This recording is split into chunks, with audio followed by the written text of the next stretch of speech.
രാജ്യം ശ്രദ്ധിക്കുന്ന വിധത്തിൽ GST വകുപ്പിൻ്റെ പുനഃസംഘടനയിലൂടെ നികുതി ഭരണത്തിൻ്റെ കാര്യക്ഷമതയും നമുക്ക് വർദ്ധിപ്പിക്കാനായി. രാജ്യത്തെ ഉയർന്ന വരുമാന വർധനവ് നിരക്കും ഉൽപാദന വളർച്ചാ നിരക്കും ആർജിക്കുവാൻ സർ ഈ കാലഘട്ടത്തിൽ കേരളത്തിന് സാധിച്ചു എന്നത് ഏറെ പ്രാധാന്യമറിയിക്കുന്ന ഒന്നുകൂടിയാണ്. സർ, കേരള സർക്കാർ മാതൃകാപരമായി മുന്നോട്ട് പോകുമ്പോൾ കേന്ദ്ര ഗവൺമെൻറ്റിൻ്റെ സമീപനം കൂടി നാം പരിശോധിക്കേണ്ടതായിട്ടുണ്ട്.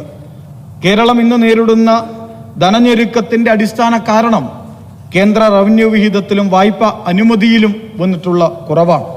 യഥാർത്ഥത്തിൽ കേരളത്തിന് കേന്ദ്ര നയങ്ങൾ മൂലമുണ്ടായ വരുമാന നഷ്ടം ഏകദേശം 95,901 കോടി രൂപയാണ് സർ.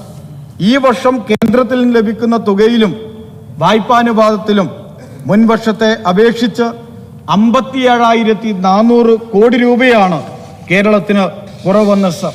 വായ്പാനുമതിയിൽ 19,000 കോടി രൂപ നിഷേധിച്ചു. റവന്യൂ കമ്മി ഗ്രാന്റിൽ 8,400 കോടി കുറച്ചു. GST നഷ്ടപരിഹാരം 12,000 കോടി രൂപയോളം ഇല്ലാതായി. നികുതി വിഹിതം 3.58% നിന്ന് 1.925% കുറച്ചതിലൂടെ 18,000 കോടി വരുമാന നഷ്ടമുണ്ടായി. സർ, കേരളത്തിന് കേന്ദ്രത്തിന് കിട്ടാനുള്ള കുടിശ്ശിക 58,891 കോടി രൂപയാണ് സർ. സർ, ഇവിടെ നാം കാണേണ്ടത് ബഹുമാനപ്പെട്ട അംഗങ്ങൾ ഇവിടെ സൂചിപ്പിച്ചിട്ടുണ്ട്. ഇവിടെ കേരളത്തെ സാമ്പത്തികമായി ഞെരുക്കുമ്പോൾ കേന്ദ്ര ഗവൺമെന്റ് ആ സമീപനം തുടരുമ്പോൾ പ്രതിപക്ഷത്തിന്റെ സമീപനമെന്നാണ്. സർ, സാധാരണ നാം അമ്മായിയമ്മ പോരിന്റെ കഥകൾ നാട്ടിൽ പറയാറുണ്ട്. മകൻ ചത്താലും വേണ്ടിയില്ല, മരുമോളെ കണ്ണീര് കാണണം. ഈ സമീപനമല്ലേ സർ കേരളത്തിന്റെ പ്രതിപക്ഷം ഈ വിഷയത്തിൽ എടുത്തുകൊണ്ടിരിക്കുന്നത്? BJPക്കെതിരായി കേന്ദ്ര ഗവൺമെന്റിനെതിരായി ഒരക്ഷരം മിണ്ടാൻ കേരളത്തിലെ പ്രതിപക്ഷം തയ്യാറാകുന്നുണ്ടോ? സർ, ഇപ്പോൾ ഞങ്ങൾ ചോദിക്കുകയാണ്, ഈ ഘട്ടത്തിൽ നിങ്ങൾ തയ്യാറാകുമോ?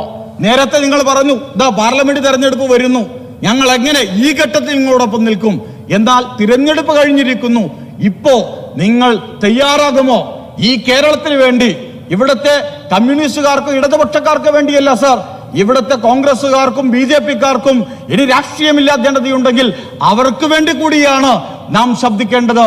ഇത് നമുക്ക് അവകാശപ്പെട്ടതാണ്. അത് വാങ്ങിച്ചെടുക്കാൻ ഇവിടുത്തെ UDF പ്രതിപക്ഷം തയ്യാറാകുമോ? ക്ഷേമ പെൻഷൻ ഉൾപ്പെടെ അട്ടിമറിക്കപ്പെട്ടു. എങ്ങനെയാണ് സർ ക്ഷേമ പെൻഷൻ അട്ടിമറിക്കപ്പെട്ടത്?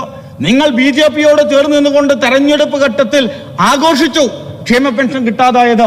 ഞാനതിന് മറ്റേടത്തിലേക്ക് പോകുന്നില്ല. UDFന്റെ കാലത്ത്, ഉമ്മൻചാണ്ടി സർക്കാരിന്റെ കാലത്ത് 600 രൂപ 18 മാസം കുടിശ്ശിക, ഇപ്പൊ 1,600 രൂപയാണ് മാസാമാസം കൊടുക്കുന്നതിന് വേണ്ടി കൃത്യമായി ഇടപെടൽ നടത്തിയില്ലേ ഈ ഗവൺമെന്റ്? അതിനുവേണ്ടി സോഷ്യൽ സെക്യൂരിറ്റി പെൻഷൻ കമ്പനി രൂപീകരിച്ചു. സർ, എങ്ങനെയാ ആ പെൻഷൻ കമ്പനി തകർന്നു പോകുന്ന സാഹചര്യം ഉണ്ടായത്? അതിൽ നിങ്ങൾക്കുൾപ്പെടെ പങ്കില്ലേ? അത് കേന്ദ്രം തകർക്കാൻ ശ്രമിച്ചപ്പോ നിങ്ങൾ കൂട്ടുനിന്ന ഉൾപ്പെടെയുള്ള കാര്യങ്ങൾ നമുക്ക് കാണാൻ സാധിക്കുന്നുണ്ട്. സർ, കേരളത്തെ തകർക്കുന്ന സാമ്പത്തിക ഇടപെടലുകൾ കേന്ദ്രം നടത്തുമ്പോൾ അതിന് കൂട്ടുനിൽക്കുകയാണ് UDF പ്രതിപക്ഷവും എന്നിടത്ത് നിങ്ങൾ ഈ നാട്ടിലെ ജനതയോട് മറുപടി പറയേണ്ടതായി വരും.